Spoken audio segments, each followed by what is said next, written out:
Good morning, welcome back. We're here in the blacksmith shop again today, and we're going to have time for a very quick, simple project to go along with the dinner bell that we made the other day. I've got some friends coming over and they're going to give me a little hand, or maybe I should say they're going to give me several good hands, because I've only got the one still for the most part. And we're going to try and finish up the roof on the shop before it snows. The weather's going to take quite the turn for the colder and snowier later this week, so we're going to try and get this all covered up before it snows. Otherwise it'll probably be spring before we can get back to it. Back to our simple hook. What we're going to do is we're actually going to start with a hardware store style zinc plated lag screw type ceiling hook. It's just the ideal size hook for hanging the dinner bell from a beam on the porch or rafter or something like that. But they're really ugly. I just don't like that. If you've watched my previous video on doing bolts and things like that, you already know that we can soak this in an acid bath or even white vinegar, but it'd probably take a day or so in white vinegar, or at least overnight. Strip all the zinc plating off, and then we can take this and we can reforge it. We can do something a little bit nicer to it. At the absolute simplest level, to make this hook more presentable to hang things from, you could just blacken it in the forge, wax it, and it's going to look good. It's going to go well with the dinner bell, but I think we can do a little bit better than that. Now what I'm going to do, switch to a lighter hammer, I'm actually going to straighten this out.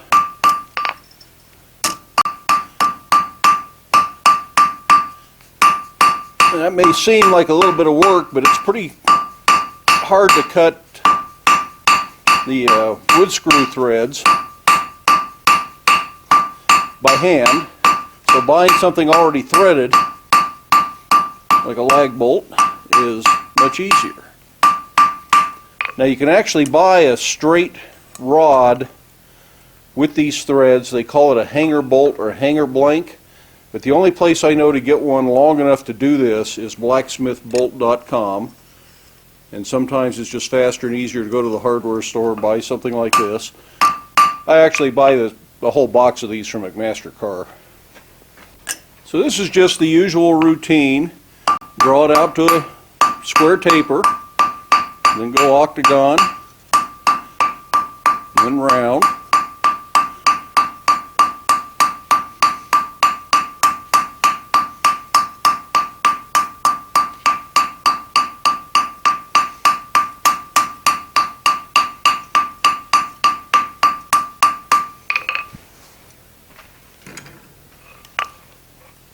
So we'll do kind of what I usually do for little hooks.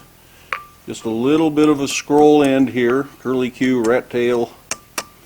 I think I call it something different every time we talk about it, but it's all the same thing.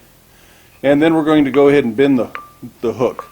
I think for this one today I'm going to use a bending fork. I'm going to use a fork that has a square shank that goes in the anvil, but if you don't have one, just a bent over piece of rod that goes in the vise. I think we've shown these before. Works every bit as well. I'm going to go ahead and cool our little scroll in there so we don't mess it up. I hope my hand isn't too much in the way here. We're going to bend that. Depending on your heat, that will dictate a lot of how this bends. But that's not bad right there. I'm going to give that an offset now. So it looks a lot more like the original hook did. The only thing I think I would like better is if this were a little bit rounder right there. So we're going to do that. So I've cooled that end again, and we can still do this in the fork. You can also do this over the horn of the anvil. In fact, I think I'm going to have to go to the horn of the anvil because I'm bending too much in here because I've got more heat there. So we're going to go to the horn and do it that way. But if you control your heat well enough, and if you're using a torch, you could heat just that little bit up and it would be really easy to bend like I was working on there. But this isn't hard to do at the horn.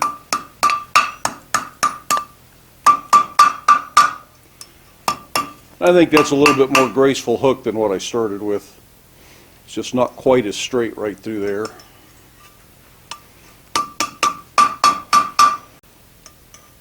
Try to make sure it's not kinked where you make these bends, though. It's really easy to end up with little flat spots.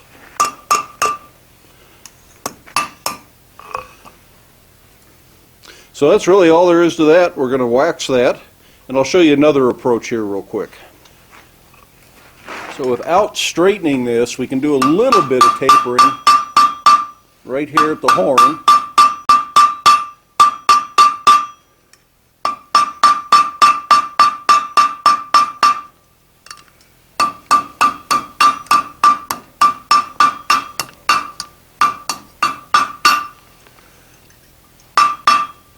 This isn't going to be easy to round up. I think it's worth the trouble to straighten it myself, but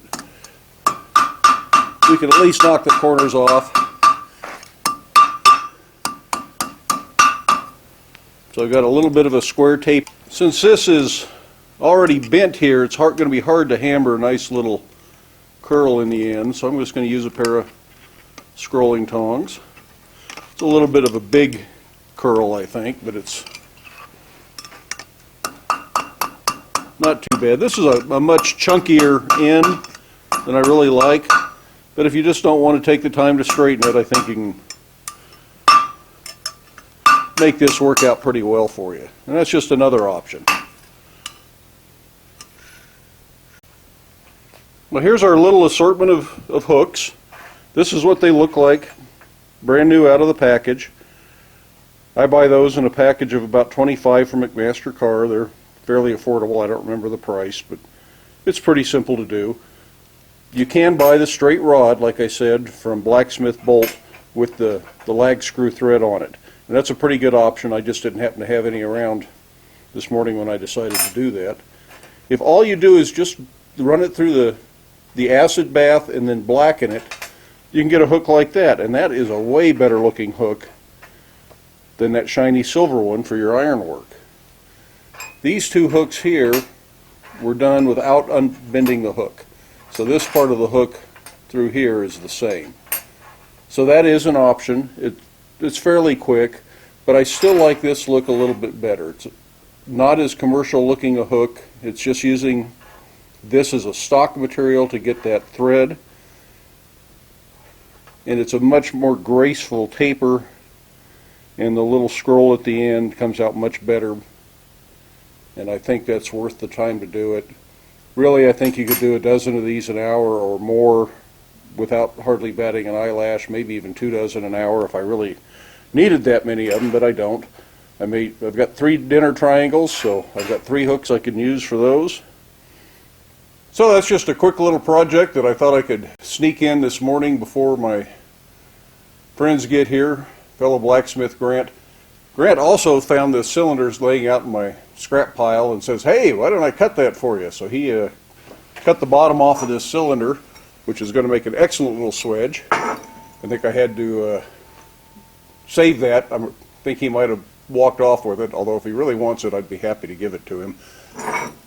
But that'll make a nice little bottom swedge for doing candle cups and skillets and things like that. But this one's also round on the back side, so I think it can serve double duty, both as a forming tool this way and as a swedge. But this big cylinder will make a very nice bell. And while that isn't really a blacksmithing project, it's more of a fabrication project, I think we'll cover that. We'll make a nice forged top for it one of these days.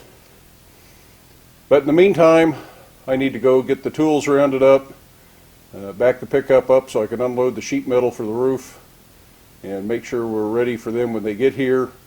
The sun is about to hit the shop, and it is just after 9 o'clock in the morning. The building itself is still completely in the shadows, but the sun has finally hit the chimneys, so we're going to have a little bit of sunshine here in the shop pretty quickly. But midwinter, 9 o'clock in the morning, it's still no sun coming in the windows of the shop, and by 2 o'clock this afternoon it'll be pretty much done. and it's going to be time to get back to work. So thanks for coming by. Hope you liked the video. Love it if you hit the subscribe button. Hope you can get out to your shop, make something, have fun, stay safe, wear your safety glasses, and we'll see you next time.